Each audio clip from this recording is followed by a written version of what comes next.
Maravilha, Monique. Bom dia a todos, então, todas. Nessa tentativa de cumprir aí a ementa dessa disciplina, né? Nesse formato que acabou sendo um pouco prejudicado também pelos feriados que nós tivemos, nós temos basicamente mais 3 aulas do curso, né? Embora os exercícios, eles ainda vão aparecer, né? Então, na aula de hoje, eu gostaria de encerrar, digamos assim, esse tema de bioenergia, né? Claro que em condições normais de temperatura e pressão, nós gastaríamos mais aulas, mais tempo sobre isso, com alguns cálculos, mas, enfim, tivemos que nos reajustar, né? E no final da aula de hoje, eu gostaria de destinar um tempinho aí para vocês. Algumas equipes já me procuraram a respeito do primeiro relatório da parte prática. Então, se vocês tiverem dúvidas aí, podem perguntar na aula de hoje, né, até no finalzinho da aula de hoje, e a gente comenta sobre essas dúvidas, tá certo? No relatório da prática vai ter mais um apenas. Alguns aspectos de viabilidade econômica já vou comentar aqui com vocês nessa nossa aula, tá? Então, vamos lá. Pessoal, essa que é nosso cronograma hoje, né? Vai falar um pouquinho sobre o tema da aula, na verdade, são biocombustíveis avançados. Então, provavelmente, grande parte, a esmagadora maioria das rotas de produção de biocombustíveis que serão tratadas na aula de hoje, elas não são rotas em escala comercial, né? Algumas já com tecnologias maduras, mas ter uma maturidade energética não significa que atinge escala comercial, justamente porque ainda é muito caro, né? É muito caro. Na aula passada, nós falamos sobre os biocombustíveis convencionais, biocombustíveis líquidos convencionais, etanol, biodiesel, e hoje nós vamos continuar, em grande parte, aí no finalzinho eu falo um pouquinho de eletricidade a partir da biomassa, biogás, mas o foco aqui ainda acaba sendo biocombustíveis líquidos avançados. E nesse sentido, nós vamos falar um pouquinho sobre o famoso etanol 2G, etanol de segunda geração. Entre os novos mercados de biocombustíveis líquidos, nós temos os biocombustíveis de aviação, né, o tema no qual eu fiz o doutorado, e os biocombustíveis marítimos. Esses setores aqui são setores chamados high to abate. High to abate. High to abate são setores difíceis de você fazer um abatimento, uma redução de gases de efeito estufa, né?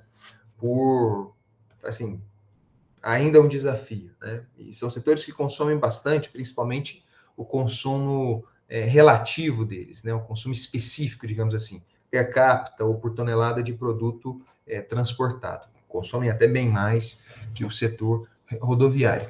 Mas é um setor que tem características específicas, principalmente o de aviação, que nós vamos detalhar um pouquinho mais, para receber, digamos assim, novas alternativas energéticas, né? E no finalzinho nós falaremos um pouquinho sobre o potencial energético de resíduos, e é justamente em cima desse tema que vocês vão fazer o exercício, o estudo dirigido, digamos assim, o exercício número 2, que hoje eu vou postar no SIGA, ok? Como eu falei para vocês, eu acho que no finalzinho de outubro, essa disciplina, vocês estão tendo a grande vantagem, suponho eu, dela não ter a sua carga completa, né, a sua carga horária completada. Justamente porque, por conta desse RT, né, ninguém aguentaria ter 3 horas, nem vocês, nem a gente, 3 horas de aula direto. Então, houve uma readequação entre, né, de conteúdo, até embora a ementa esteja toda sendo contemplada, entre eu e o professor Ivan, e o fato da disciplina ela não ter as 3 horas cheias, né, de aulas síncronas e nem de vídeos, isso não significa que vocês podem ficar de boa, né? Como eu já tinha alertado vocês no finalzinho de outubro, era esperado que os exercícios práticos, né, os relatórios práticos, em algum momento eles encontrassem com exercícios, né, com exercícios avaliativos como esse. E é justamente agora que está acontecendo. Vocês têm aí mais uma semana para entregar aquele relatório, o P1, né? E essa mesma semana vocês têm que fazer esse estudo dirigido 2. Então, cuidado, organizem-se, ok? Lembrando que os relatórios práticos, né, da prática, nós gastamos aí um tempinho da aula seguinte à entrega para que as equipes, de forma sorteada, apresentem os seus resultados. Então, é muito importante, muito, muito, muito mesmo, que todos aí estejam cientes do que foi feito no relatório e, é claro, se possível, né, que tenham feito também os cálculos, participado de alguma forma, ok? Vamos lá, pessoal. Olá, Alexander, bom dia. Bom dia. Etanol ou biocombustíveis 2G, biocombustíveis de segunda geração. Antes de nós falarmos de 2G, é conveniente que a gente traduza, né, ou pelo menos defina, o que são combustíveis de 1G. Biocombustíveis de primeira geração, existem muitas, assim, não vou dizer muitas definições, mas existem algumas dúvidas ou alguns conflitos conceituais do que é 1G, do que é 2G e tal, mas de maneira geral, existe aí um consenso. E nesse consenso, combustíveis 1G são aqueles combustíveis chamados de Food Crop Based, ou seja, combustíveis baseados em alimento. Então, aqui no 1G nós temos etanol de cana, biodiesel de soja, biodiesel de palma, óleo vegetal hidrotratado, etanol de milho, beterraba, enfim, mais biocombustíveis 1G. Né? Os biocombustíveis, por sua vez, 2G, são os biocombustíveis baseados em wood-based. Então, são baseados na verdade, não só em madeira, mas em lignocelulose.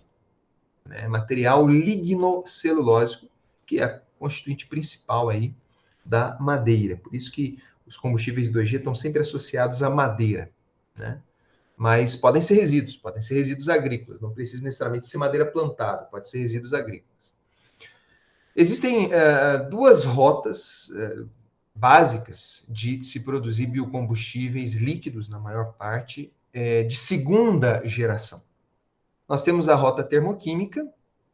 Vou falar rapidamente dessa rota para vocês, quando nós falamos de diesel verde, né? Uma das rotas é a termoquímica.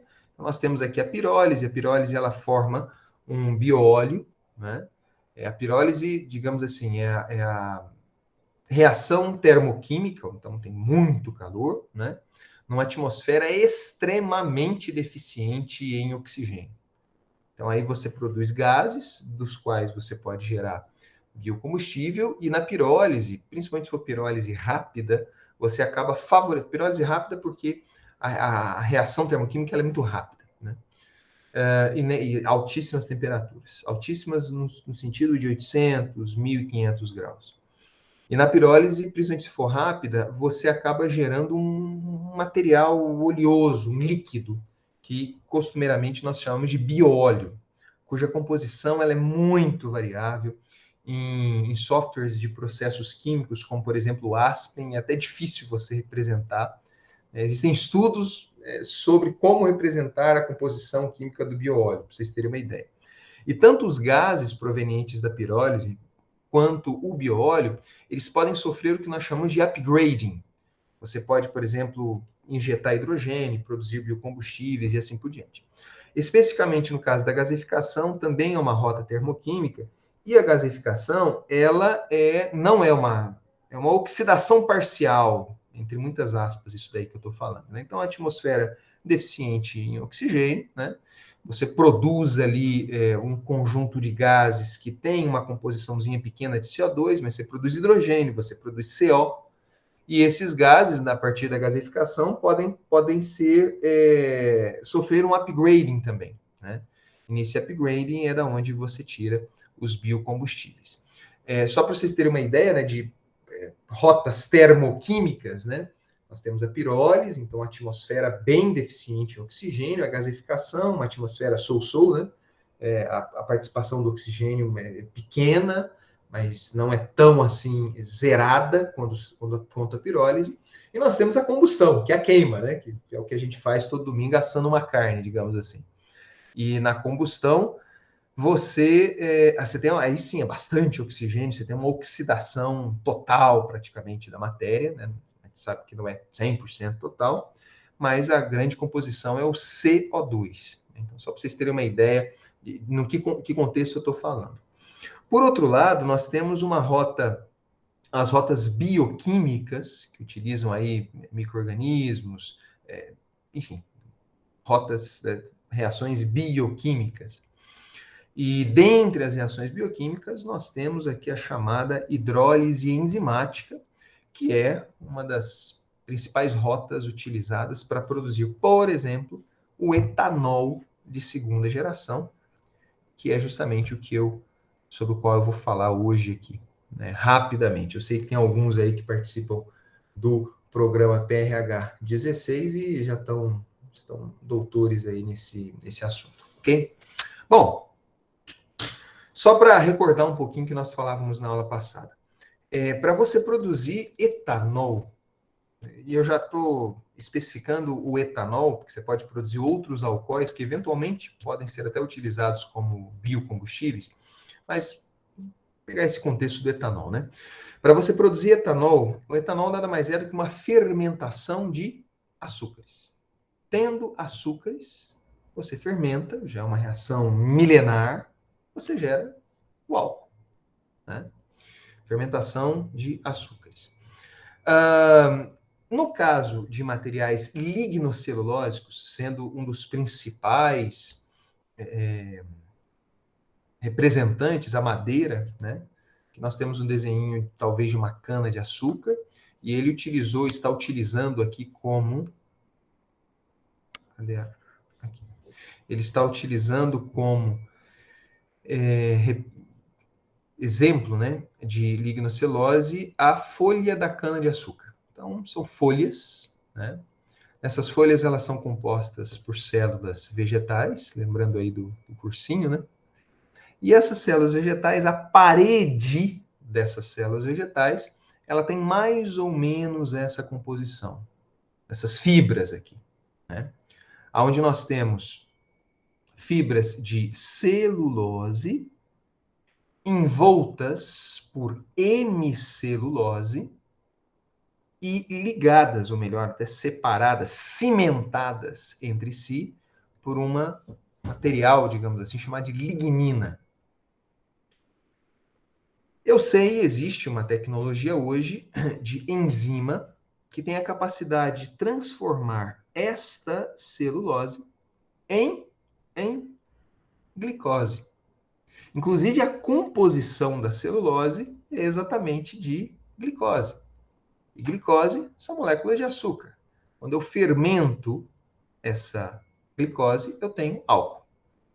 Só que o grande interesse, digamos assim, de você produzir biocombustível a partir de material lignocelulósico é justamente porque ele não é food-based. Ele não tem competição com o alimento. E a produção de etanol 2G, puxa, ele ele escancararia, assim, um universo, um contexto extremamente vantajoso se ele fosse barato. Mas estamos chegando lá, né? Provavelmente vocês já vão, acredito eu, que em poucos anos, vocês já aí tendo uma vida profissional muito proveitosa, talvez um terceiro carro, segundo carro, vocês já vão estar abastecendo com etanol 2G. Existe um esforço muito grande de viabilizar isso daí, né? E uma das grandes vantagens é isso, você pode fazer combustível de resíduo lignocelulósico, né? Resíduos florestais, poda de árvore, enfim, tudo que tem lignocelulose você conseguiria fazer etanol, biocombustível, etanol substituindo a gasolina. Só que para nós chegarmos nesse patamar, como diz o Bruno Henrique do Triste Flamengo, né, para chegar nesse nível de fermentação, entenda que você tem que tornar disponível esta celulose, de modo que as enzimas elas consigam atuar nessa celulose, disponibilizando os açúcares. E para você tornar disponível essa celulose, eu gosto muito dessa figura porque ela representa muito bem, você tem que desmembrar essas fibras, né? Justamente por isso, olhando nesse gráfico aqui embaixo, que a primeira etapa para você produzir um etanol de segunda geração através dessa rota bioquímica, de novo, a gente está falando de rota bioquímica, é justamente você, qual que é o termo que na literatura usa, mas você expor essa celulose, né? Você fazer essa exposição da celulose. E essa exposição da celulose se dá através de uma etapa extremamente estratégica, importante. As plantas que nós temos hoje em dia, plantas que eu digo, plantas industriais, né? As usinas que nós temos no mundo hoje, grandes gargalos estão associados a essa etapa. É chamado de pré-tratamento. É justamente nessa etapa que você faz a limpeza, ajusta a granulometria, né? Então, lembrando, eu mostrei para vocês na aula passada, você não vai pegar uma tora de madeira e colocar, não. Você vai cortar, picar bastante para aumentar a superfície de contato. É a destruição da estrutura da biomassa, né? Então, uma das técnicas que nós vamos falar rapidamente aqui é você fazer uma explosão a vapor. Você meio que explode tudo isso daqui, né? Explosão de dentro para fora. A fibra ela fica mais exposta, obviamente. Você remove a lignina e a hemicelose e submete, né, a celulose à hidrólise, que está aqui.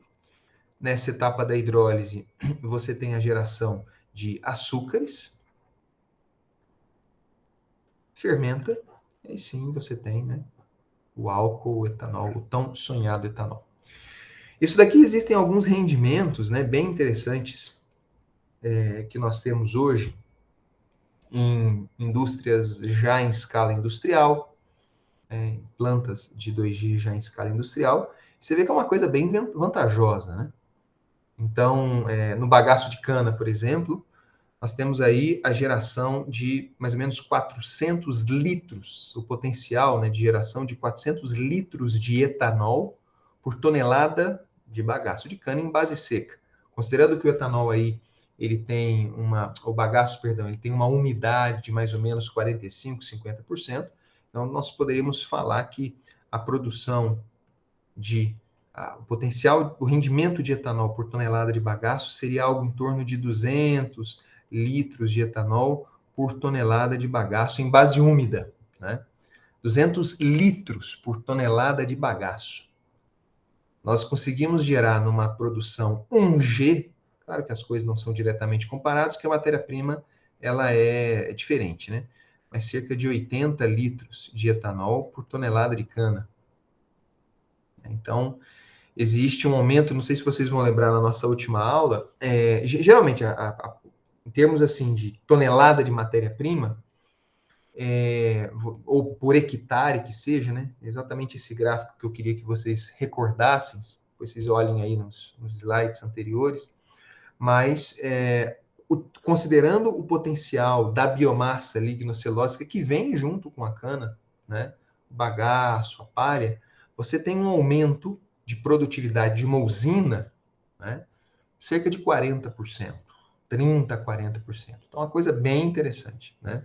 Então, nós temos aqui o potencial de resíduo de milho, palha de arroz, resíduos florestais, serragem, papel misturado. Papel, hein? Veja. Essa diferença de rendimento aqui vai muito também da composição da biomassa, né? Tem biomassa que tem mais celulose, que tem menos celulose, que tem mais lignina, que tem menos lignina, então acaba interferindo, ok? Bom, isso daqui é algumas técnicas que estão aqui, né? De pré-tratamento. Peço até desculpas pela qualidade aí da tabela, mas eu não consegui colocar o formato adequado, o formato que eu gostaria. E existem várias técnicas de pré-tratamento. Hoje, a mais utilizada é justamente essa explosão com vapor, né? Então, explosão a vapor é uma técnica, tem ácido diluído, mas principalmente explosão a vapor. Então, é nada mais, nada menos do que você colocar a biomassa lignocelulose, entre muitas aspas, tá, galera? Mas só para vocês entenderem. Colocá-lo numa panela de pressão e você submete, né, aquela biomassa a um vapor, altíssima pressão, né? Depois você faz uma explosão, ou seja, você abre a panela de uma hora para outra. Então, existe aí, junto com uma expansão, né, daquele vapor bem pressionado, pressurizado, existe uma expansão daquele vapor. Nessa expansão desse vapor é uma explosão mesmo, né? E nessa explosão aí leva lignina, hemicelulose para o beleléu. Claro que eles podem ser recolhidos depois, existem possibilidades, até dependendo dos micro-organismos da enzima que você utiliza para a produção na etapa de hidrólise, você consegue até aproveitar a hemicelulose, os carbonos C5. Mas você então tem essa explosão aí de vapor. E só que o grande problema, né, só para vocês já criarem um certo feeling em relação a isso, é a dificuldade operacional, né? Então é muito conveniente, você pega usando um termo aí típico da engenharia química, mas vocês certamente entendem por conta de saneamento, operações unitárias que vocês trabalham, mas quando você pega, por exemplo, uma usina de etanol 1G, é um fluxo contínuo, né? Então a cana entra, ela é moída, tal, o bagaço vai para lá, vem o caldo, se quiser fazer açúcar, é uma coisa contínua. Você não precisa depois esse, depois, não é necessariamente embatelada, né? Num horizonte de tempo um pouco maior, tem lá 6 horas, né, 9 horas, se não me engano, 6 horas nas dornas de fermentação, pode ser considerado aí uma batelada, né? Mas no caso da explosão a vapor, imagina, você coloca a madeira, panela de pressão, esquenta a panela de pressão, é que nem se fizer feijão, né? Coloca, esquenta, aí explode, aí esvazia a panela, aí coloca de outro. Então, isso daí cria, em escala industrial, uma certa dificuldade, essa pressurização, despressurização, né? Que acontece explosão, pressurização, então isso daí acaba interferindo um pouco, né? Mas existem outros, a utilização de ácido diluído com explosão a vapor, por exemplo, é uma coisa também utilizada, mas o ácido diluído, que geralmente, salvo engano, eles usam ácido sulfúrico. Então, inserindo ácido aqui, você já tem que se preocupar depois com efluente, né? Problema que isso daí vai dar. Enfim, não temos almoço de graça nesse aspecto. E no caso da hidrólise, né? Aqui nós temos alguns indicadores, né? Pode fazer hidrólise de ácido diluído, mas a hidrólise enzimática. Então, aqui é a celulase que utiliza, né? Cerca de um dia e meio, mais ou menos, pelo menos é o que nós temos, né, de dados aqui, e o rendimento, ele é um rendimento bem interessante, né? Nesse ácido concentrado, eu não sei agora se esse ácido diluído, esse ácido concentrado, eles são utilizados, embora tenham um rendimento interessante, se esses rendimentos aqui, eles são especificamente associados a material lignocelulósico. No nosso caso, para material lignocelulósico, o foco, né, a solução estaria na hidrólise enzimática. Só para vocês terem uma ideia, quando eu estava fazendo doutorado, que foi agora, recentemente, no mundo todo, existia apenas uma empresa, se eu não me engano, que produzia essa celulose, essa celulase. Imagina um monopólio dessa empresa, né? Existe um esforço enorme para produzir essas enzimas hoje, de forma independente, mas quando você faz estudos de viabilidade econômica e até de performance ambiental, a enzima é um dos gargalos. É um dos gargalos.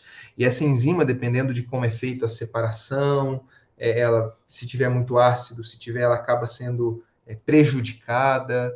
Não é uma coisa tão simples ainda, né? Então, só para a gente relembrar um pouquinho. Esse daqui é um desenho, né, típico de produção de etanol 1G, certo? Então, aqui nós temos a cana-de-açúcar, ela entra. No caso aqui, tem até recolhimento de palha, né? Mas a cana-de-açúcar, ela entra, provavelmente é uma colheita de cana crua, porque você tem que tirar as impurezas vegetais. Quando você colhe cana crua, você tem as folhas ainda, às vezes, né? E mesmo sendo uma colheita mecanizada, você tem aquilo ali ainda. As impurezas vegetais misturando com... Aqui existe a moagem, aqueles 6 ternos de moenda, utilizando no último terno água de imbebição para extrair bastante o açúcar.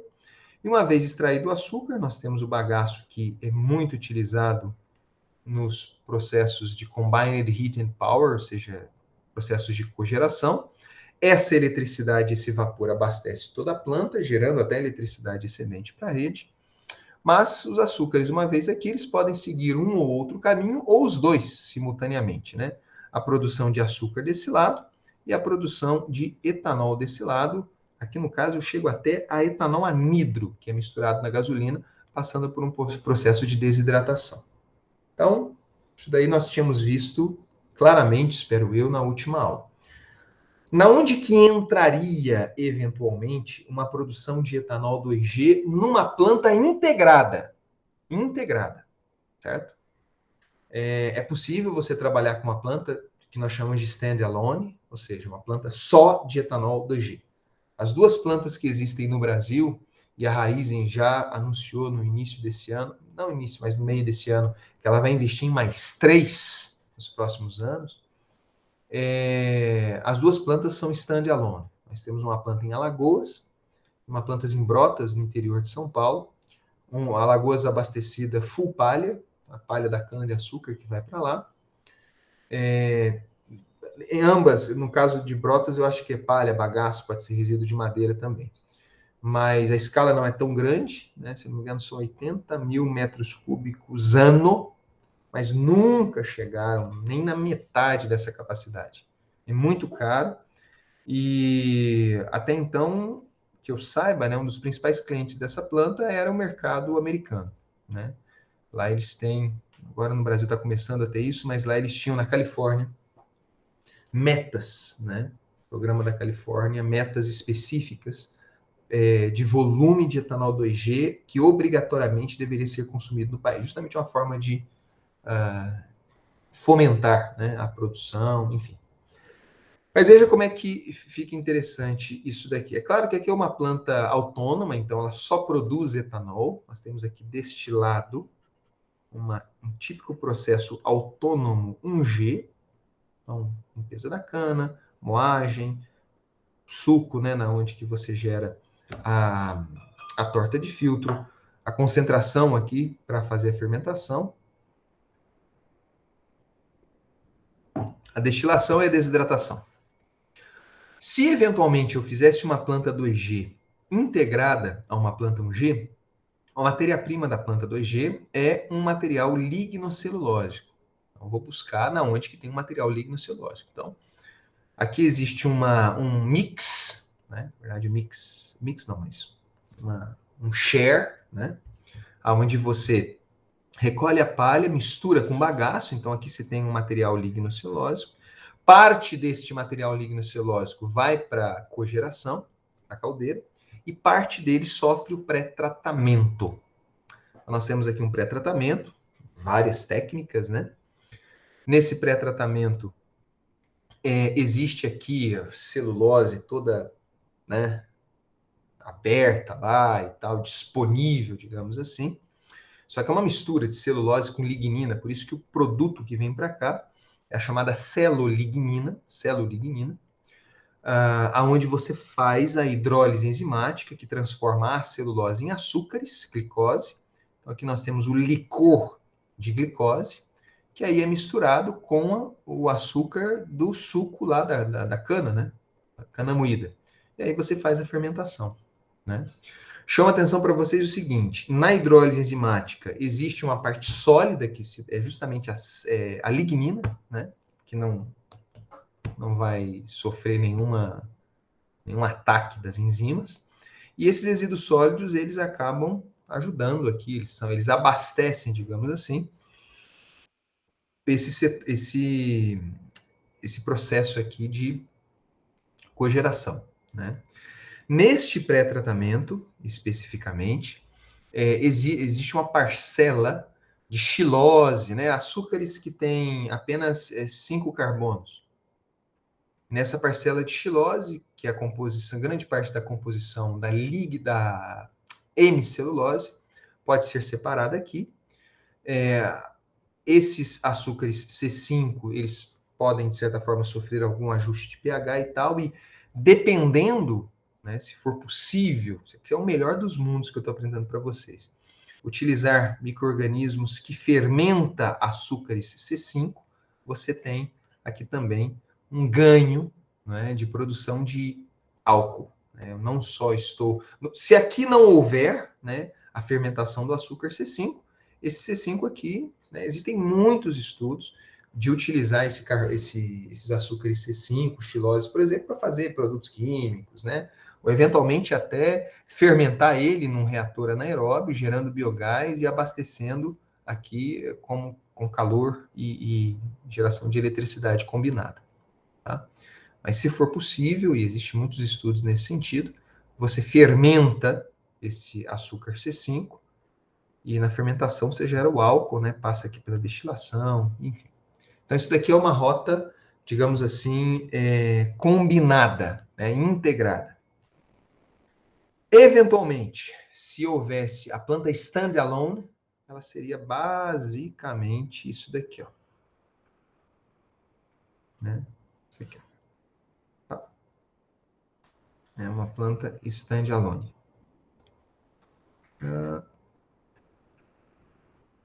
Isso aqui é a planta standalone, só de 2G. Né? Recebimento da matéria-prima, o sistema de cogeração está aqui dentro, mas veja, pré-tratamento, hidrólise enzimática. No caso aqui do C5, se houver a fermentação dele, ok, senão você tem que dar um jeito com esse efluente, mas é um efluente muito orgânico.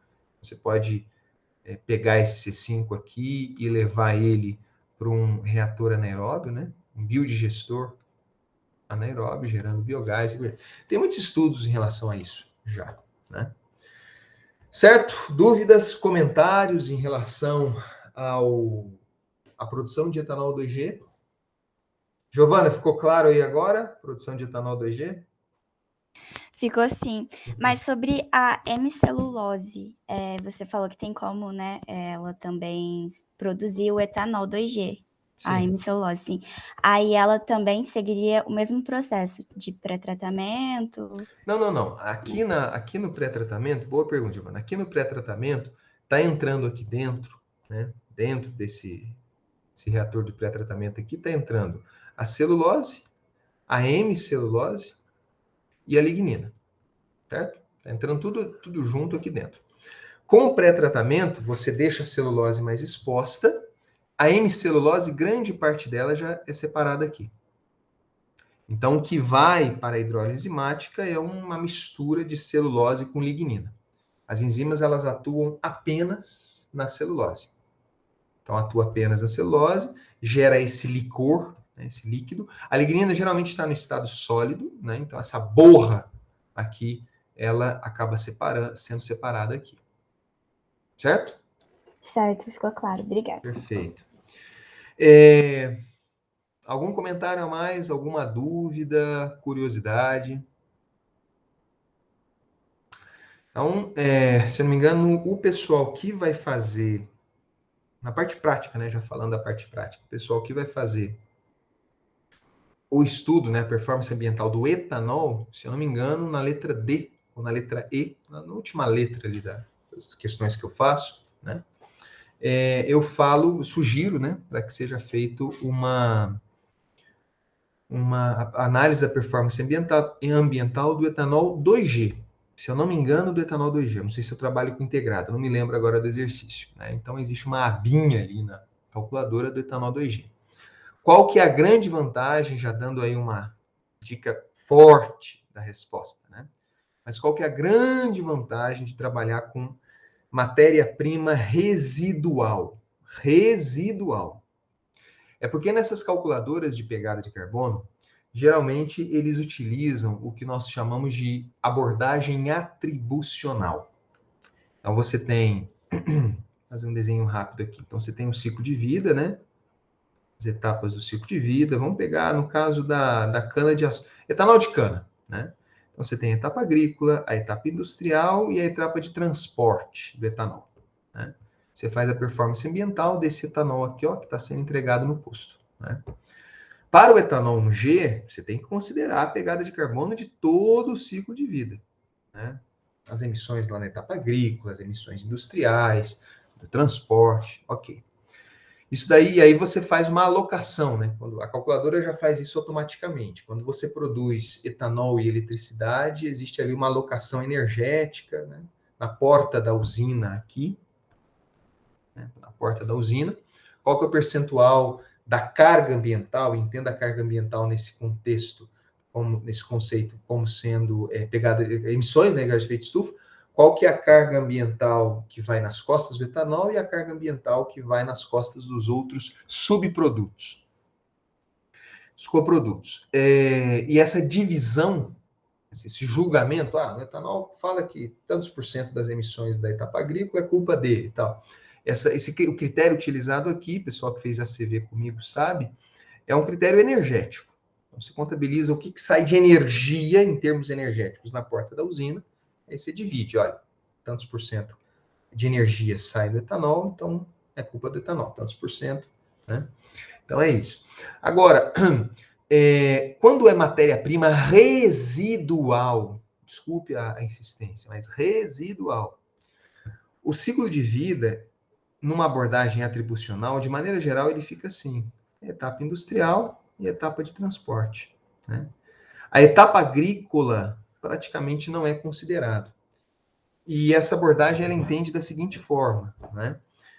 Atribucional. Não tem sentido eu atribuir cargas ambientais a resíduo. Ninguém planta cana-de-açúcar, pelo menos a cabeça das pessoas que fazem essas abordagens, né? Ninguém planta cana-de-açúcar para produzir palha. Ninguém cria boi para produzir sebo, né? Então, esse resíduo aí, a carga ambiental, principalmente do upstream, né? No caso aqui da etapa agrícola, ela acaba sendo nula. A única carga ambiental associada a resíduos é aquela carga ambiental exclusivamente associada a ele. Então, por exemplo, no caso vamos supor que eu quero ter uma planta 2G full palha, porque eu só abasteço com palha. Poxa, você tem ali a formação dos fardos de palha, o transporte da palha até na usina e tal. Mas as emissões associadas à utilização de fertilizantes, não, não considera nada. Eu coloco fertilizante ali para produzir cana-de-açúcar, não para produzir palha, certo? Então, isso daí, provavelmente eu fiz uma pergunta em algum momento sobre isso, né? Em calculadoras de pegada de carbono, com essa abordagem atribucional, repito, atribucional, ela é muito interessante para biocombustíveis a partir de resíduo, porque você não considera nenhuma carga ambiental associada à produção do resíduo. Certo? Dúvidas, comentários? Tudo bem, né? Muito bem. Vamos agora migrar para um outro nível, digamos assim, que é a produção de biocombustíveis de terceira geração, né? A primeira geração, food-based. A segunda geração, non-food-based, ou seja, não compete com alimento. E a terceira geração são sistemas mais avançados, que obviamente não competem com alimento, mas que você produz a matéria-prima, você produz, digamos assim, a matéria-prima. A terceira, porque da primeira e da segunda já está muito consolidado. Terceira, tem gente que já fala da quarta geração, enfim. Mas biodiesel de algas, eu dei um exemplo ali de etanol 2G, etanol substituindo gasolina, frente à produção de etanol 1G. Biodiesel de algas, né? Biodiesel substitui o diesel fóssil frente ao biodiesel de óleo de soja, por exemplo, que é 1G. Então, nós temos o biodiesel de algas 3G, né? Que é muitos autores consideram que a produção de biodiesel a partir do óleo produzido por algas é de terceira geração, né? E assim, aqui é um desenho clássico de uma planta. Isso aqui é bem interessante estudar, viu, gente? Isso aqui está crescendo bastante no mundo também. Mas é de uma planta de produção de algas, né? Então, são piscinas. Esse aqui é open, né? Então, é um ciclo, se não me engano, aberto. Próximo de uma termoelétrica. Fica lá em Tel Aviv, em Israel. E essa termoelétrica, que deve estar aqui atrás, eu não sei, ela emite, né? Obviamente, a termoelétrica emite muito carbono. E é justamente este carbono emitido pela hidrelétrica, pela termoelétrica, que vai servir como substrato para o crescimento dessas algas. Então, as algas elas têm um crescimento enorme, né? Então, vocês imaginam o controle disso aqui não é fácil mesmo. As algas, ao serem abastecidas com nutrientes, carbono e luz solar, elas crescem. E essas algas elas são oleaginosas. Elas produzem óleo. Ao serem esmagadas, elas geram óleo. Né? Uma vez esses óleos, né, triglicerídeos, você transesterifica esses óleos, gerando biodiesel.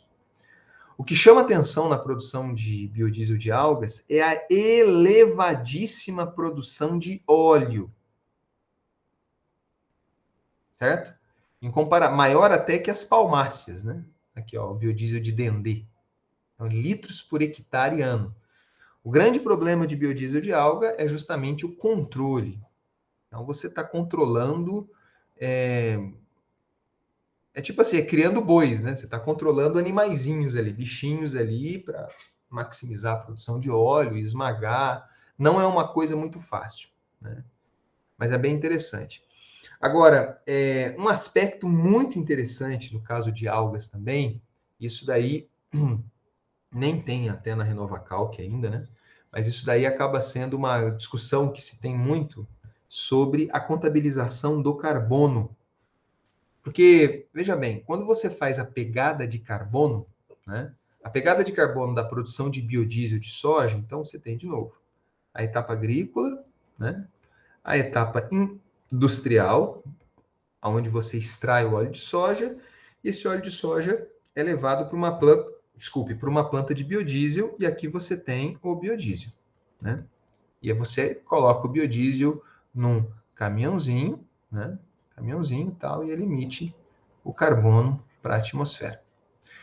É muito interessante esse tipo de estrutura aqui, em comparação com o diesel fóssil, porque este carbono, prestem atenção, que foi emitido para a atmosfera na queima do biodiesel, ele exatamente, principalmente para culturas anuais, no caso da soja, né?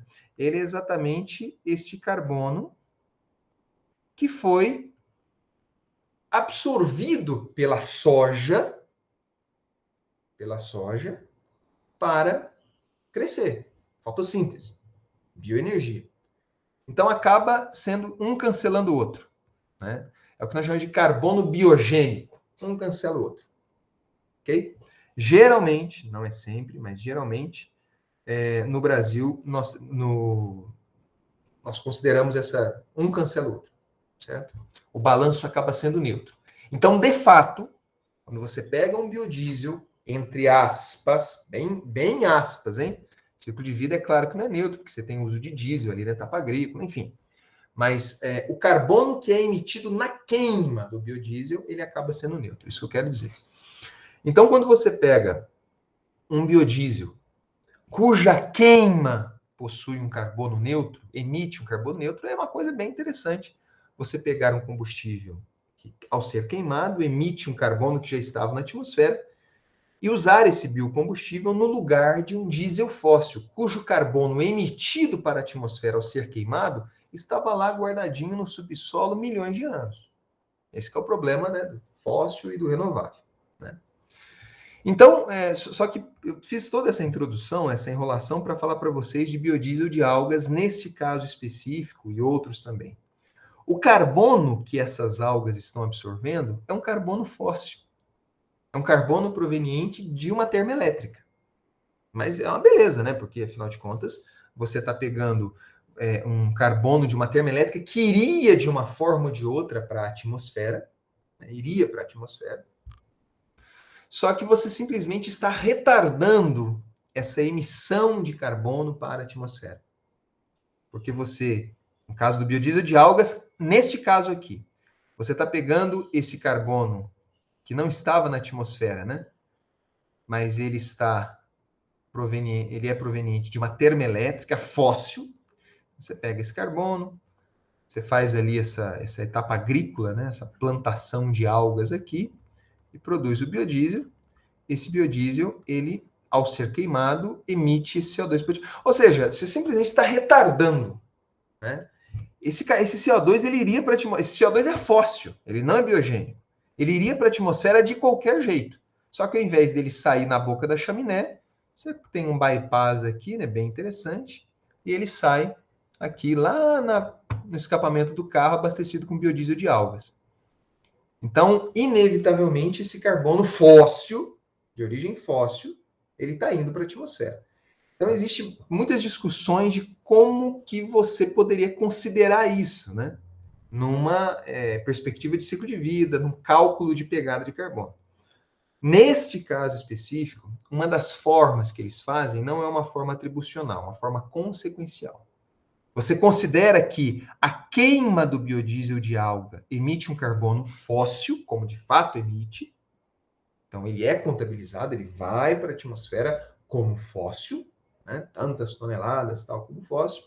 Só que, ao mesmo tempo, esse biodiesel de alga aqui, ele está substituindo um diesel fóssil. Então, você tem um crédito associado a essa emissão. Isso daí é uma abordagem, você está evitando de utilização de diesel fóssil. Isso daí é uma abordagem tipicamente utilizada na literatura. Dúvidas, comentários em relação a isso? Ficou claro? Ok? Tá bom. Vamos lá. Bom.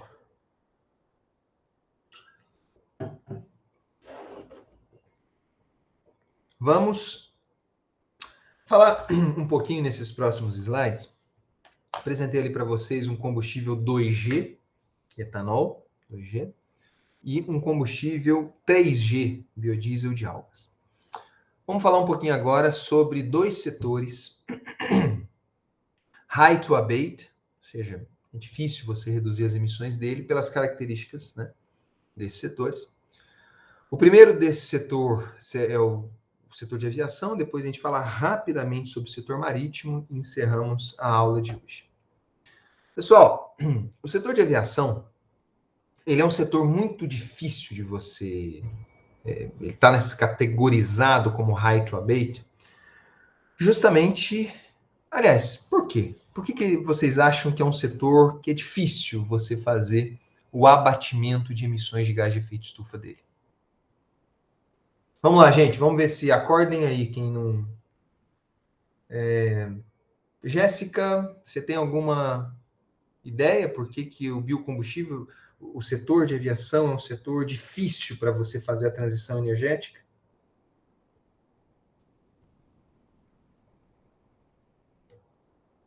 Jéssica, ok. Alexander, tem alguma ideia? Eu acredito que seja talvez por causa do rendimento. Rendimento em que sentido? Por exemplo, talvez a potência. Não, eu disse rendimento, mas também pode ser, por exemplo, a potência gerada pela gasolina em comparação com álcool e etanol em um carro, por exemplo. Sabe? A gasolina ela entrega muito mais. Tanto que se tiver um carro 4x4, ele não funciona direito sem a gasolina, entendeu? E eu penso que talvez com a aviação tenha esse mesmo problema, né? De não entregar a força necessária para poder, vamos dizer assim, fazer mover um avião. Tá, problemas então, interessante, muito interessante a sua consideração. Flávia, o que você acha? Professor, eu não consegui pensar em nada além. O que o Alexander falou realmente faz sentido. Acredito que possa ser. a questão da potência, né? Isso, mas não consegui pensar em mais nada. Perfeito. A sua xará, Flávia Moreira. O que você acha, Flávia? Eu vou mais por esse lado também, professor. Não consigo pensar muito, assim, além disso, sabe? No caso, assim, os combustíveis hoje de aviação, ou os biocombustíveis de aviação, eles têm um poder calorífico, né, uma energia embutida menor, só que não é. A diferença entre etanol e gasolina, pô, a gente está pegando aí de 38 para 22, né, muito grande, né? Mas os biocombustíveis de aviação, em comparação com querosene fóssil, né, o Jet A, a diferença não é tão grande, não pode ser. Eu vou explicar daqui a pouco por quê. Mas o grande problema do setor de aviação, ou um dos grandes problemas, é o seguinte. O setor de aviação, gente, ele é um setor que tem um consumo per capita muito elevado, né? Então, se você pegar uma viagem que seja a mesma distância, ou o mesmo tempo, sei lá, de um carro e de um avião, eu garanto para vocês, ou de um ônibus até, vamos pegar transporte de massa, né, de vários passageiros, como é o caso da aviação, de maneira geral. O consumo per capita, ele chega a ser 3 vezes mais do que um ônibus ou do que uma van. Então, o consumo per capita é muito elevado. Uma viagem transatlântica, por exemplo, é muito elevado, né? Um outro problema que é difícil, ou seja, consome muito.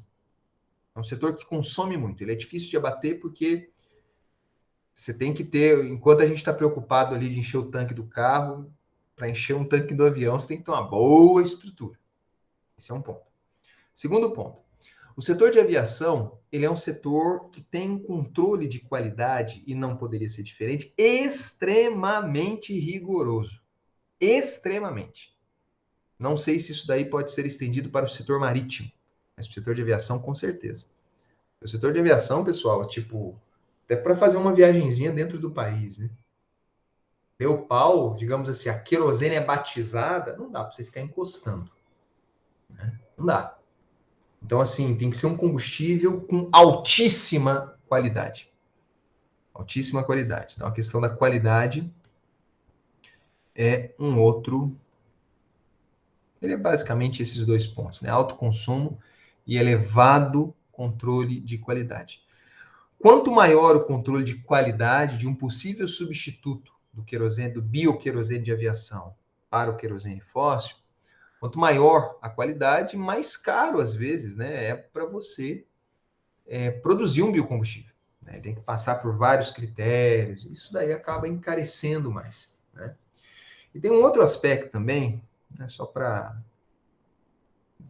pelo menos dois aspectos adicionais, mas eu colocaria um. O setor de aviação ele é um setor muito caro para projeto, né?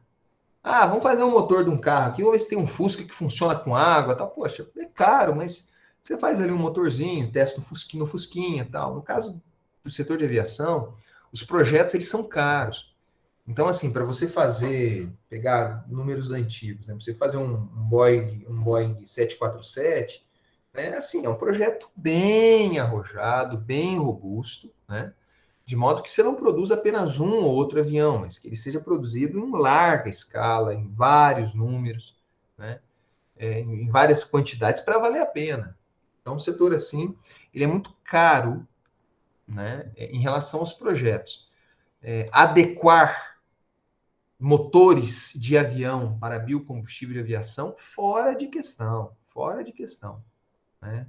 Embora existam no Brasil aviões agrícolas muito pequenos, tá? Que utilizem etanol até, né? Mas são aviões pequenininhos e tal, representa 0,0001% do consumo de combustível.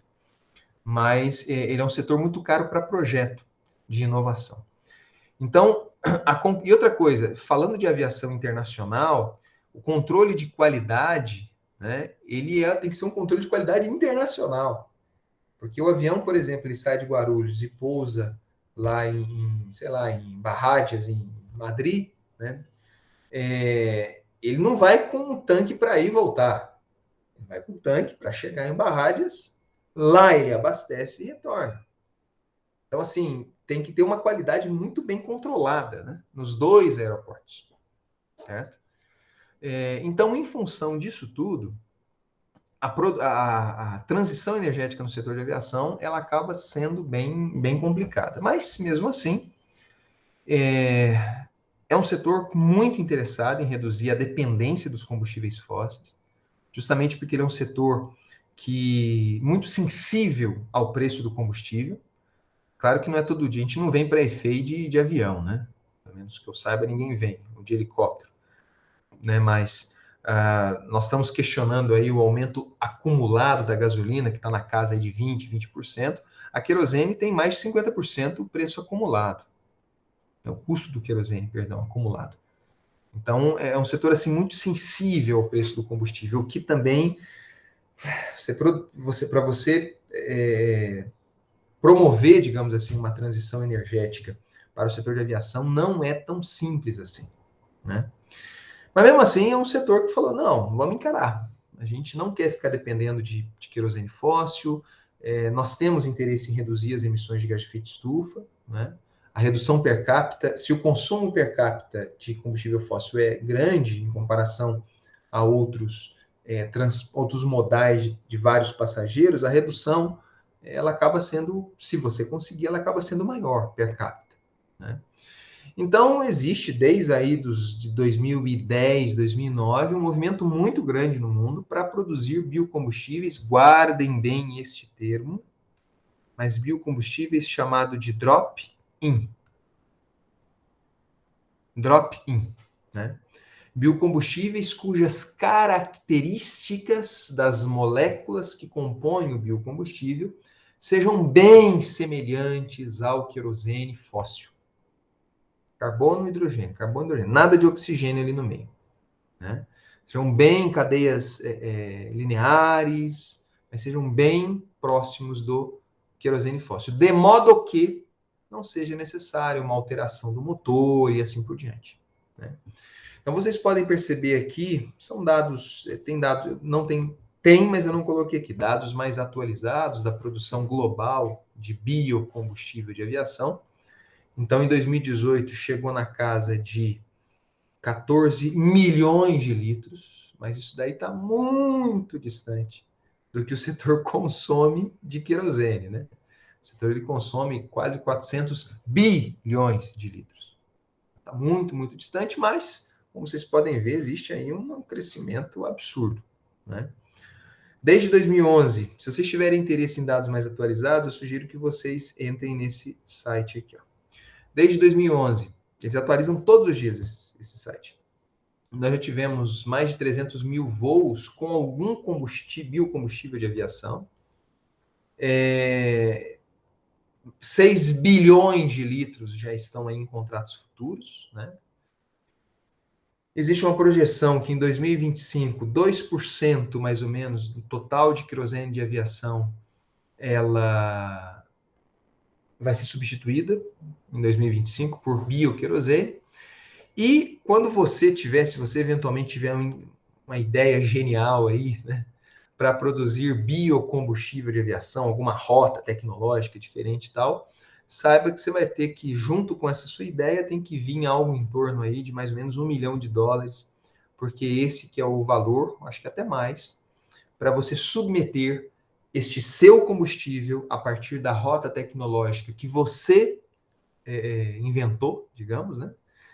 Para a ASTM, que é tipo assim a ABNT americana. A ABNT americana ela é responsável por avaliar a qualidade dos combustíveis a serem incluídos no rol de combustíveis possíveis para a aviação. Ela tem uma norma específica, são feitos testes exaustivos, e mesmo assim, nós temos hoje, isso aqui também, acho que tem mais uma rota atual, né? Aqui nós temos são 7 rotas atuais, que são rotas patenteadas, que podem produzir biocombustível de aviação, e mesmo assim, essas rotas, de acordo com essa norma, né, o biocombustível ele tem um blend máximo, né? Então, uma das rotas que hoje já tem alguma produção no mundo, que é a rota REF, vou falar um pouquinho dela daqui a pouco, ela que é baseada em óleos vegetais, né? Nessa rota REFA, você consegue você é permitido abastecer um avião com biocombustível de rota refa em até 50%. Então fica 50-50, né? Você vai abastecer um Boeing aí, ou até um aviãozinho menorzinho da Azul aí para cruzar o Brasil, você só é permitido utilizar 50% de biocombustível e 50% de querosene fóssil, né? A questão da segurança é bem complicada. Existe essa rota aqui, que é apenas 10%, porque é a composição do biocombustível de aviação, né? Ela, na verdade, acho que isso aqui já está atualizado. Essa aqui foi a última. Triterpenos produzidos a partir de algas, certo? Bom, eu não vou passar todas as rotas para vocês, mas as principais, né? São 3 grandes rotas que já têm plantas em escala comercial, digamos assim. Teremos mais dessas plantas nos próximos anos.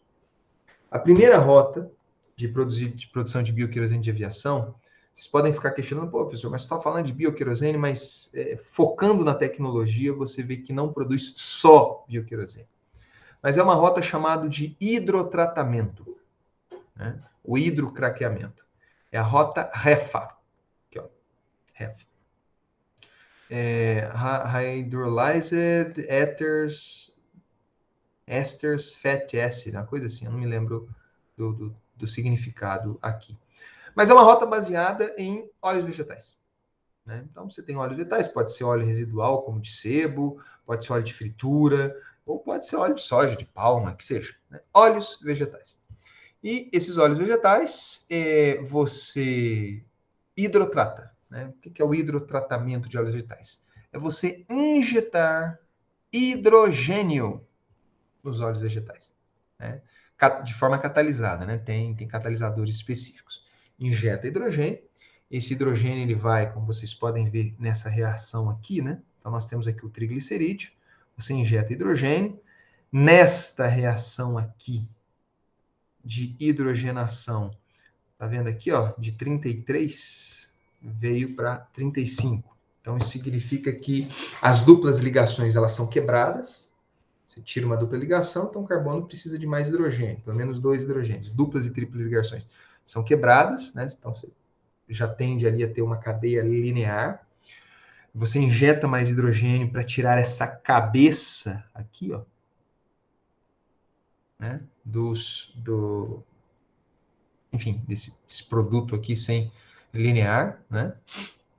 E aí aqui no final, aí você tem a perda de propano, ok? E aqui no final, você pode caminhar pela desoxigenação, aí para você jogar fora o hidrogênio, a descarboxilação. Desoxigenação, você usa mais hidrogênio, bem mais hidrogênio, né? Para você jogar para fora tudo quanto é oxigênio, e esse hidrogênio une-se a esse oxigênio presente na cadeia, gerando água. Ou você tem a descarboxilação, onde você, com bastante catalisador, você não usa quase que nada de hidrogênio, mas você gera o CO2. Ok? Então, assim, um grande gargalo da REFA, tá bem claro, é a necessidade do hidrogênio. E o legal é que o que vai gerar? Aí você faz fracionamentos, né? Você pode craquear essas longas cadeias. Veja, aqui você tem 17 carbonos, né? Você pode craquear essas cadeias de 17, pegar cadeias de 5, enfim, né? E é interessante porque os produtos desse fracionamento, além da querosene de aviação que está aqui, pode ser, por exemplo, diesel verde. Diesel verde, né? Isso daí, então, é uma das formas. Vi uma notícia esse sábado que tem uma empresa que vai produzir diesel verde no Brasil a partir de óleo de dendê, graças a Deus, a partir de óleo de dendê, lá no norte do país, né? Vai fazer a hidrogenação, provavelmente utilizando hidrogênio ali do Porto Pecém, no Ceará, recentemente inaugurado, né, o início da obra, e você produz diesel verde. A forma de você fazer esse fracionamento, você acaba favorecendo a produção de diesel verde, ou de querosene de aviação, ou de nafta, né? Mas esse daí, digamos, é a terceiro. No mundo nós temos a produção de 3 combustíveis em grande escala, né? Biocombustíveis. O etanol, que nós vimos na aula passada, o biodiesel, que nós vimos na aula passada, mas você observa ali 10% mais ou menos do volume de HVO, óleo vegetal hidrotratado, que é exatamente isso daí, né? De novo, é a mesma tecnologia, você pode produzir diesel verde ou querosene de aviação. É uma tecnologia já muito madura. Isso aqui é um artigo bem interessante de uma aluna aqui da universidade, né? E você vê de todas as tecnologias para produzir biocombustível de aviação, a REFA é a que está mais avançada. Nós temos várias plantas no mundo, acho que nos próximos slides eu mostro para vocês. Ok? Mas, de novo, o gargalo é o hidrogênio. Existe uma outra forma de você produzir querosene de aviação a partir de alcoóis. E as formas, os alcoóis aprovados é o etanol, que pode ser de milho, pode ser de cana, de beterraba, o que você quiser. E o isobutanol. O isobutanol, você usa organismos geneticamente modificados para fazer a fermentação dos açúcares, onde esses organismos, eles, ao invés de gerarem etanol, eles vão gerar isobutanol. Né? E no caso do etanol, você já sabe. Então, nós temos amido ou cana-de-açúcar, por exemplo, fermenta, né? Você tem os açúcares, passa por fermentação. E esse etanol proveniente da fermentação, ele é... Primeira coisa que nós fazemos é a desidratação do etanol. Então, nós temos o etanol, né? Esse etanol ele é desidratado. E uma forma de você desidratar o etanol já é bem conhecida desde a década de 50, mais ou menos, é você formar o eteno. Né? Tira essa água, esse oxigênio OH para fora, coloca uma dupla aqui no meio e tem um eteno. E desse eteno, né, só que são duas moléculazinhas. A molécula de querosene fóssil, por exemplo, já que é um combustível drop-in que eu estou querendo, é uma molécula de mais ou menos 6 carbonos. Né? Então, vocês têm que quebrar essa dupla aqui. Você tem que montar oligômeros e depois fazer E com isso, quebrando essa dupla, você precisa de hidrogênio. Né? Você junta esses etanos, digamos assim, para costurar aí uma cadeia com um comprimento mais ou menos do mesmo tamanho da querosene fóssil. Certo? Então, é uma forma de se produzir. Existe sim, né, aqui, ó, a hidrogenação ela aparece, desidratação, oligomerização, vou ter colocado antes aqui, né? Existe uma quantidade de hidrogênio, mas tipo assim, quanto que para o REFA você está utilizando cerca de 38, 40 quilos de hidrogênio por quilo de óleo vegetal, aqui se utiliza 10, 11, 15 no máximo quilos de hidrogênio por quilo de etanol, de matéria-prima, né? Bem menos. Né? O grande problema, de fato, que nós temos aqui é o custo de oportunidade do etanol. O etanol já é um biocombustível e já tem um mercado muito consolidado. Então, eu pegar esse etanol tal, né, para agregar, oligomerizar o etanol para produzir um biocombustível de aviação, você vai ter um custo de oportunidade aí que você vai ter que bancar. Ok? Isso daí é uma indústria de etanol que nós temos, acho que nos Estados Unidos. Né? A LanzaTech é uma empresa que já é bem conhecida com a rota que nós chamamos de ATJ, Alcohol to Jet. Ok? E por fim, existe uma outra tecnologia, que é uma tecnologia de Fischer-Tropsch, né? E essa tecnologia é uma tecnologia conhecida desde a época da Segunda Guerra. Essa tecnologia nada mais é do que você... Utilizaram muito isso na Segunda Guerra, né, para fazer biocombustíveis líquidos, né, o BTL, né, Biomass to Liquid. Você gaseifica a matéria-prima, né, então existe uma gaseificação, uma entrada pequena, mas entrada de oxigênio aqui, forma-se um gás de síntese purificado, a composição desse gás de síntese é majoritariamente CO, H2 e CO2, né? Principalmente por esses dois aqui de cima. E esse gás de síntese, ele passa por mas é muito interessante, ele passa de forma catalisada, né? Mas ele passa por um reator, uma reação de Fischer-Tropsch. Né? Nessa reação, você pega esses carbonos, esses hidrogênios e vai montando as cadeias, a partir de catalisadores e tal. Da maneira como você fizer essa reação, você consegue gerar aí diesel, você consegue gerar gasolina, gasolina verde, você consegue gerar biocombustível de aviação, por exemplo. Né?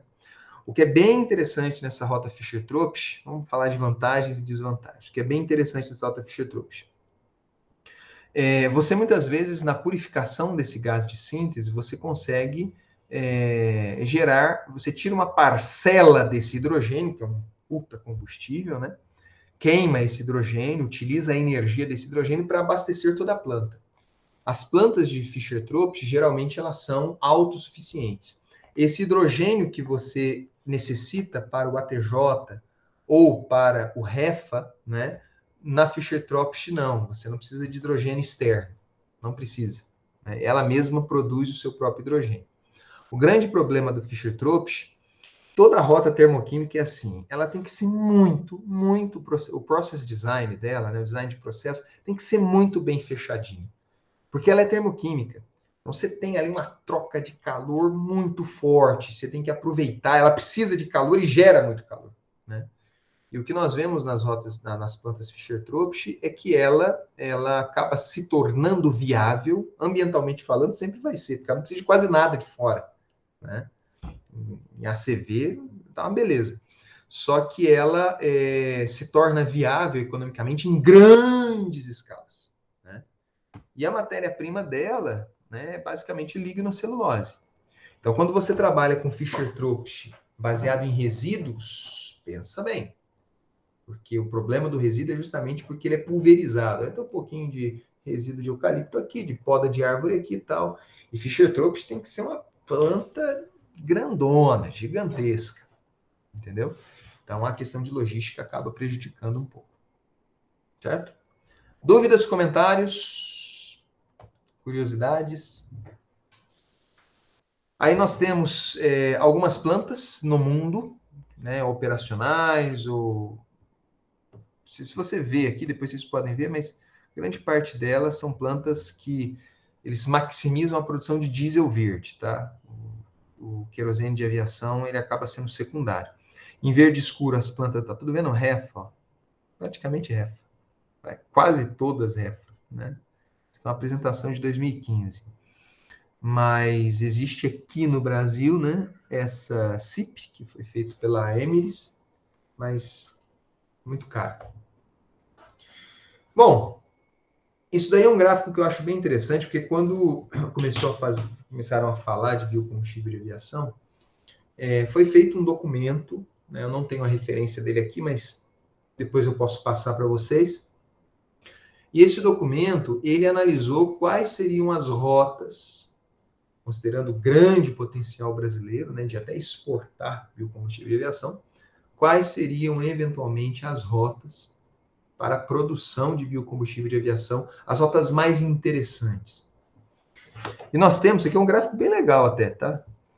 Eventualmente, se vocês, dando ideia de gráficos aí para vocês, para TFG, trabalhos, mas no eixo existem os riscos comerciais e técnicos, e aqui embaixo o potencial estratégico.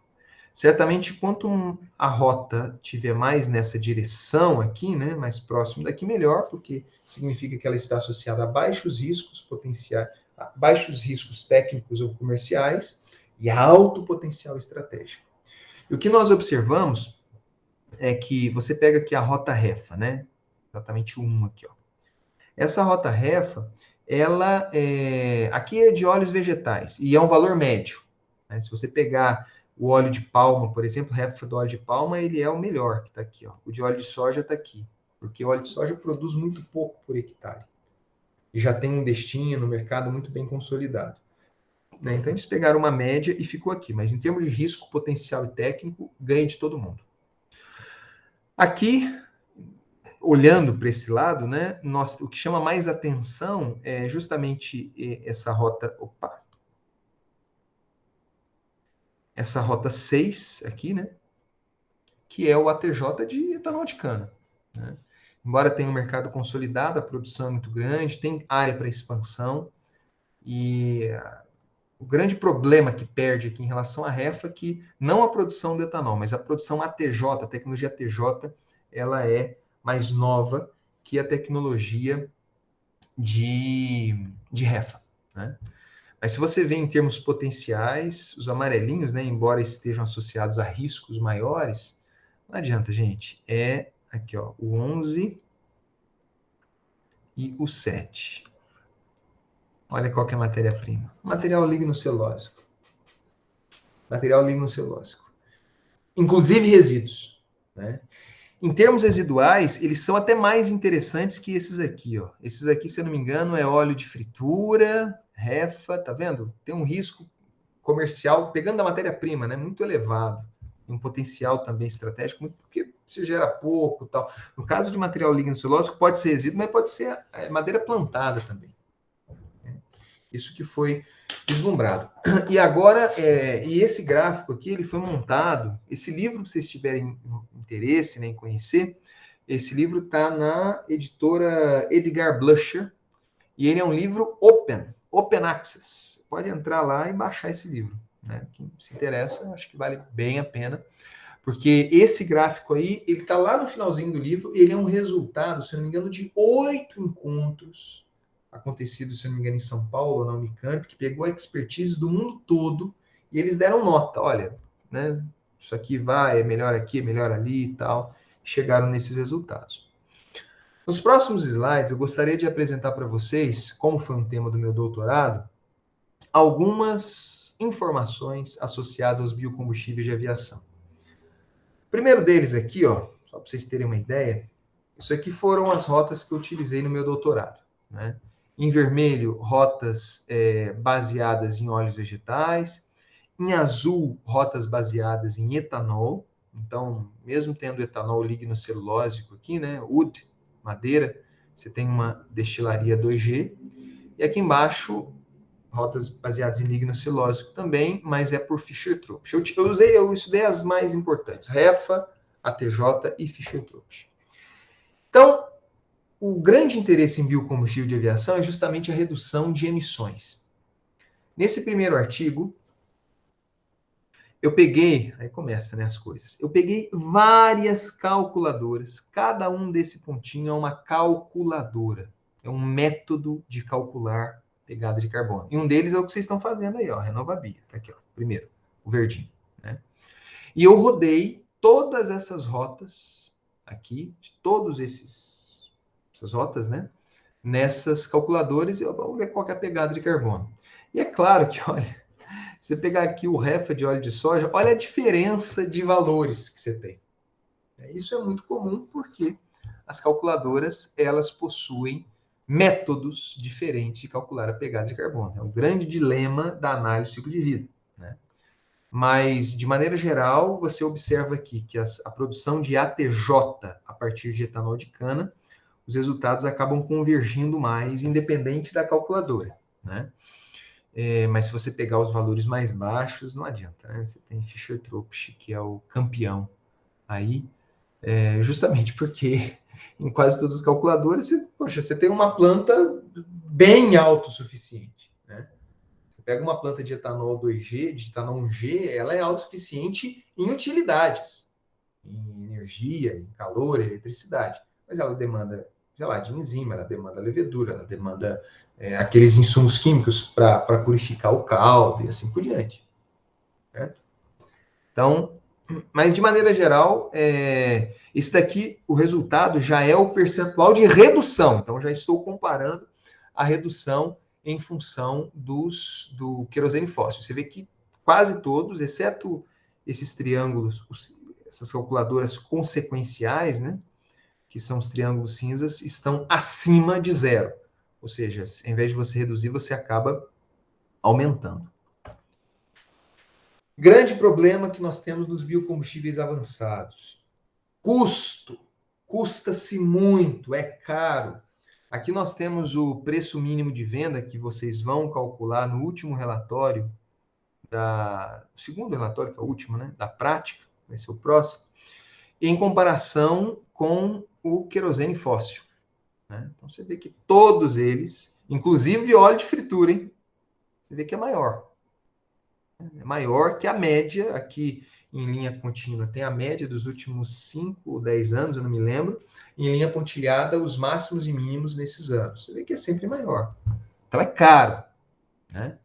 Talvez agora com querosene, né, caro pra caramba, viabilize. Mas isso daí que sirva para a vida de vocês. Se vocês forem trabalhar com transição energética, saiba que tem que ter um empurrãozinho. E uma forma de você fazer esse empurrãozinho é você remunerar os benefícios ambientais. Tá? Só para vocês terem uma ideia, porque isso provavelmente vocês vão ter que calcular. Esses pontinhos aqui em vermelho é o que nós chamamos de qual seria o custo, o mínimo selling price, né, o preço mínimo de venda, o custo de produção de 1 gigajoule de querosene fóssil, de SAF, né, de querosene, bioquerosene. Eu coloquei aqui em 1 gigajoule, mas se você pegar o poder calorífico, você tem dólar por metro cúbico, enfim. Coloquei por gigajoule, porque dependendo da rota, né, como até de uma forma indireta o Alexander comentou aí, você tem diferentes poder calorífico, né, como é o caso de você comparar etanol com gasolina. Né? Você compara sempre na base, o preço é sempre na base da energia que gera. Mas esses pontos em vermelho aqui é o preço mínimo de venda, né, o custo de produção unitário do querosene fóssil, a partir de uma planta pioneira. O limite superior dessas barras, ou seja, esses pontinhos vermelhos que eu estou escrevendo aí agora, é uma planta enésima planta, ou seja, a tecnologia já está consolidada, você assume que você não vai ter nenhum problema e tal. Né? Por sua vez, esses triângulozinhos aí, né, que nós temos em vermelho escuro, né, que eu estou circulando eles aqui, qual que seria o custo dessas tecnologias em plantas pioneiras? O que isso significa? Significa que o que a literatura também chama de first of kind. Significa que tecnologias mais avançadas, novas, a primeira planta é sempre mais cara, né? Aquela entra um pouquinho naquilo que nós comentávamos na aula passada, o learning curve. Então você vai ter problema ali de instalação, equipamento ali, que é a primeira do tipo, first of kind, é a primeira do tipo. E nós observamos que tecnologias, por exemplo, baseado em 2G, etanol 2G, ou até Fischer-Tropsch, né? Hidrotratamento e liquefação hidrotérmica, poxa, a planta pioneira é cara pra caramba, né? Agora, tecnologias mais consolidadas, mais maduras, a planta pioneira ela vai ser um pouquinho mais cara, né? Só que não tanto. Ok? Bom, e esse daí é o dilema que vocês, se forem para a área de energia, pelo menos de biocombustível líquido, né, que é a minha área, vai levar, né, para o resto da vida, talvez. Aqui nós temos o aumento, né, nesta direção. Nós temos o aumento do custo da matéria-prima, né? E nesta direção, aqui, nós temos o aumento dos esforços tecnológicos para converter essa matéria-prima em biocombustível. Ou seja, wastes, resíduos, né, matéria-prima residual, geralmente o custo é pequenininho, mas o esforço tecnológico ele é grande. Matérias-primas com custo menor, como por exemplo cana-de-açúcar, óleo de soja, elas são mais caras, só que o esforço tecnológico ele é menor. Então é sempre esse balanço, né? É normal isso daí acontecer. Aqui alguns dados de demanda, e só para a gente também não ficar atrasando muito, mas só para vocês terem uma ideia, isso é um tema bem interessante, que tem uma aluna até da engenharia ambiental, está começando a tatear essas possibilidades, mas se vocês tiverem interesse, eu acho legal. Como eu falei para vocês, os custos de produção de biocombustíveis ou de qualquer transição energética, ele é muito alto em relação ao convencional. Não adianta, pessoal, vocês estão mudando uma matriz de séculos, poderia dizer, né? Ou de muitas décadas. Então, uma das formas é você remunerar os benefícios ambientais. Pô, estou mudando porque esse biocombustível reduz gás de efeito estufa. Então, beleza, vamos remunerar o carbono. E nesse artigo, nós calculamos o que a gente chama de custo de mitigação. Isso é uma coisa bem interessante, porque você pega a diferença de preço e a redução. Né? Então, por exemplo, eu tenho um bioquerosene de óleo de soja que custa 10. A querosene fóssil custa 5. Então, tem uma diferença de preço de 5. Né? Só que esta bioquerosene de óleo de soja, reduz tantas toneladas de carbono se ela substituir esse diesel fóssil. Então, aqui o custo de mitigação nada mais é o quanto que custa esse carbono reduzido, em dólar ou real por tonelada reduzida, né?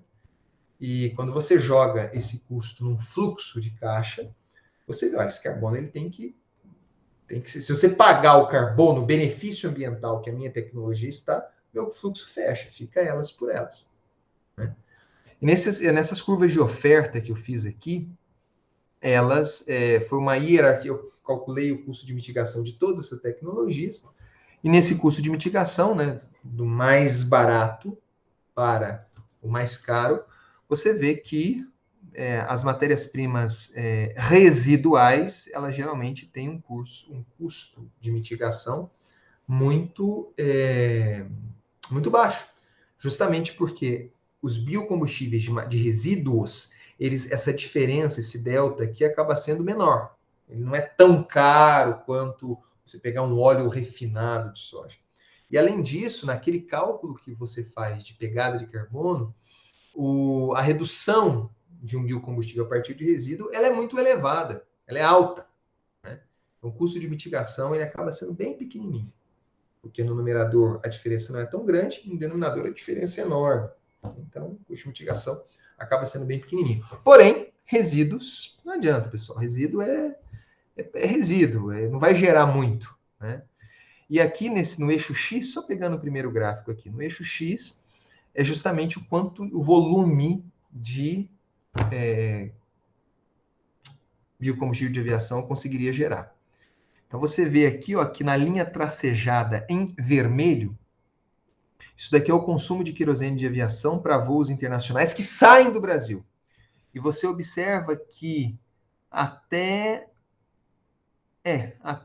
com resíduos, utilizando resíduos, né, nesse ponto aqui, ó, utilizando resíduos, você conseguiria abastecer os voos internacionais que saem do Brasil a partir de bioquerosene produzido a partir de resíduos, né? Em termos de volume, tá?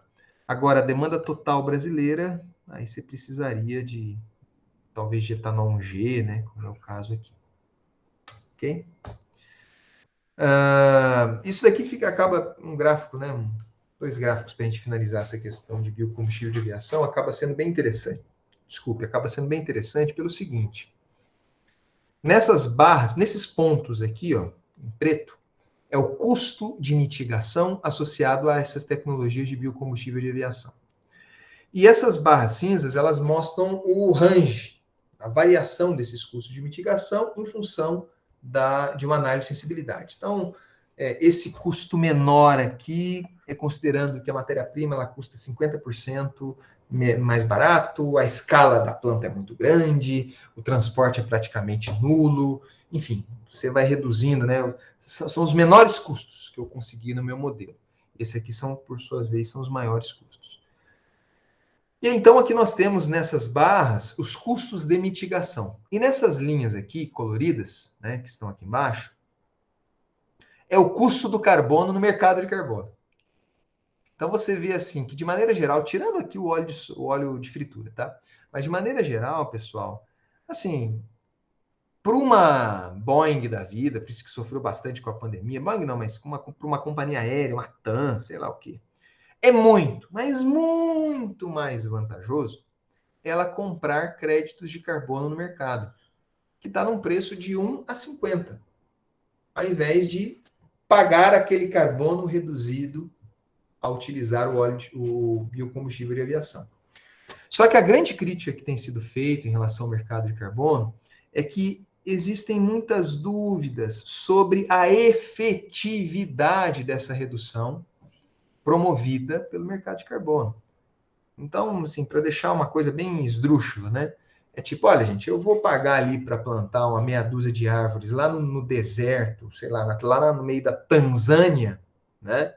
Que eu nunca vou ver e nem vou monitorar, ao invés, porque para mim é melhor, enquanto eu continuo abastecendo com querosene fóssil, ao invés de pagar um combustível que eu vejo que está sendo colocado, eu vejo a produção dele, e vejo que estou colocando esse biocombustível no meu avião, né? ou seja, a redução ela é efetiva, ela é bem mais fácil ser monitorada. Então, a crítica que eu fiz na época nesse artigo é essas desvantagens de se ter um mercado de carbono, né? Desvantagens de se ter, mas esse pé atrás que você tem que ver. A efetividade do mercado de carbono ele é importante, foi mais, mas está na hora da gente parar de pagar para poluir. Na hora da gente encarar realmente as tecnologias que efetivamente elas trocam, né? Elas diminuem de fato o consumo de combustíveis fósseis.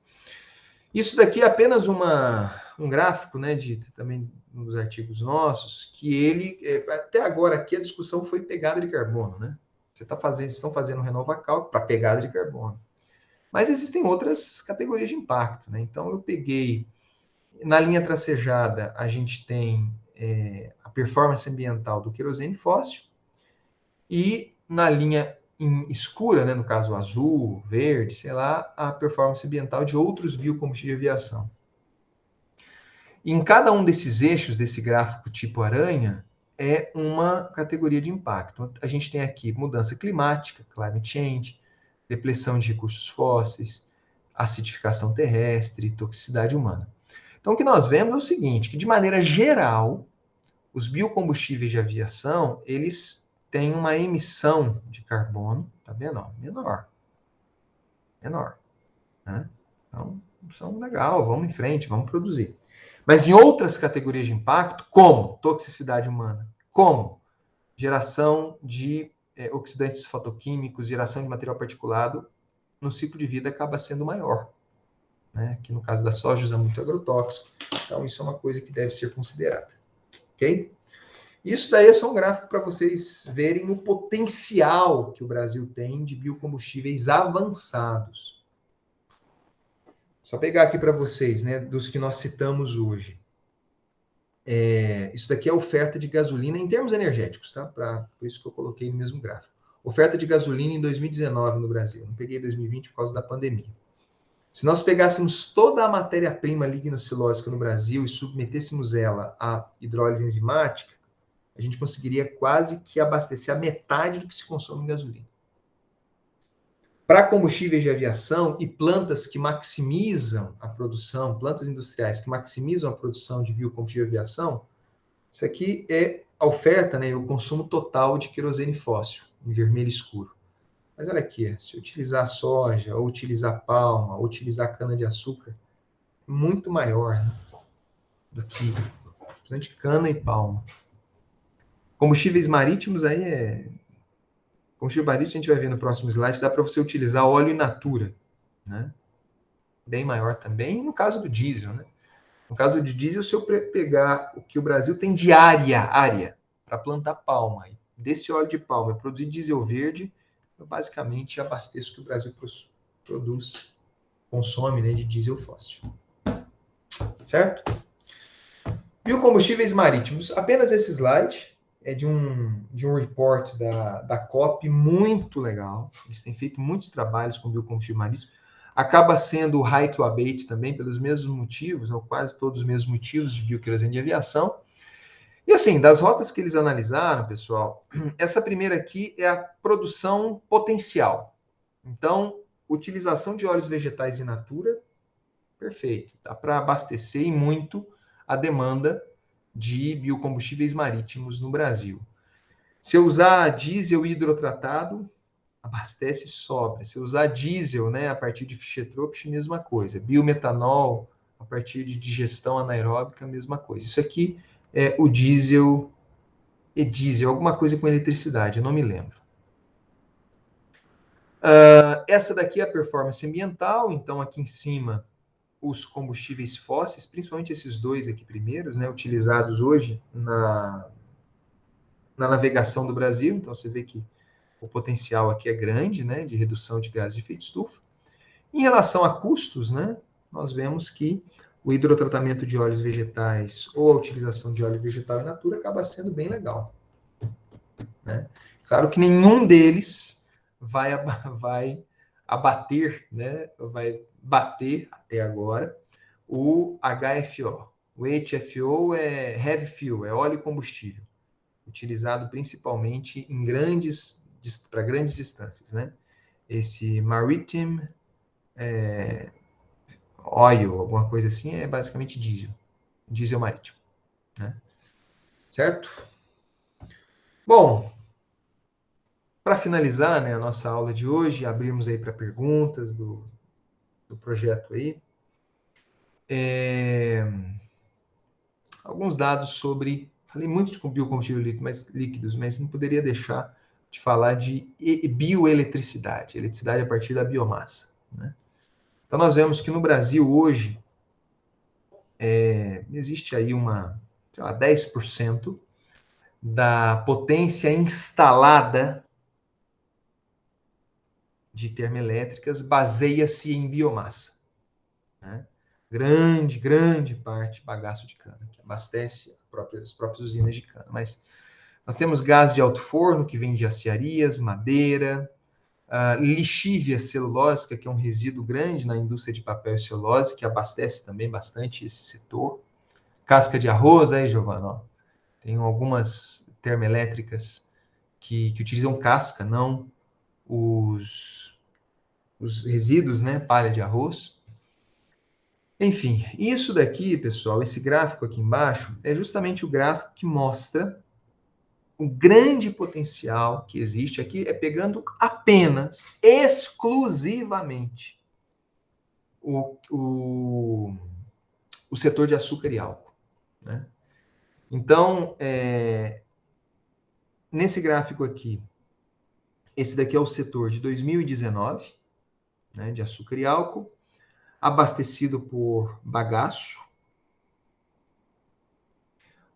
Mas hoje esse setor ele tem essa geração de eletricidade de 21 terawatt-hora, abastece o setor e joga para a rede, uma quantidade pequena. Mas esse setor, se a cogeração das usinas de cana for otimizadas, não receber só bagaço, mas receber palha, ou seja, a colheita tem que ser crua, a cogeração otimizada significa trabalhar com altas pressões, a caldeira, altas temperaturas, redução de consumo de vapor através de eficientização da usina. O setor ele conseguiria pular de 21 terawatt para quase 150 terawatts. Enquanto que no Brasil nós temos o consumo, salvo engano, de algo de 380 terawatts. Então a eficientização de um setor poderia chegar a quase 40% do que o Brasil consome de eletricidade. Certo? Pelos números que eu tenho de cabeça aqui. Então, bioeletricidade é uma coisa bem interessante. Isso daqui, para finalizar mesmo, né, é a questão do potencial de biogás. Esse último slide é o que vocês vão fazer nesse estudo dirigido que eu vou postar, espero que hoje, para vocês, para entregar na semana que vem. Mas é o potencial de biogás, né? Você pega, fermenta anaerobicamente. Considerei biomassas de setores importantes no Brasil, inclusive resíduos sólidos urbanos, mas o que chama atenção aqui para vocês é o seguinte: fala-se muito em produção de biogás de aterro, tal, legal, tem que fazer mesmo. Mas existem setores industriais que têm um potencial enorme de produção de biogás, né? E aí, desses setores aqui, ó, desses setores aqui, na verdade, que vocês vão fazer o cálculo para mim da potência de biogás para ser produzido. Certo? Pessoal, dúvidas, comentários, todos estão extremamente silenciosos hoje, né? Mas pelo menos tem uma... Nada em relação à aula? Não? Então tá. Eu vou interromper aqui a gravação agora, tá? Esse vídeo ele vai ficar, obviamente, disponível lá para vocês.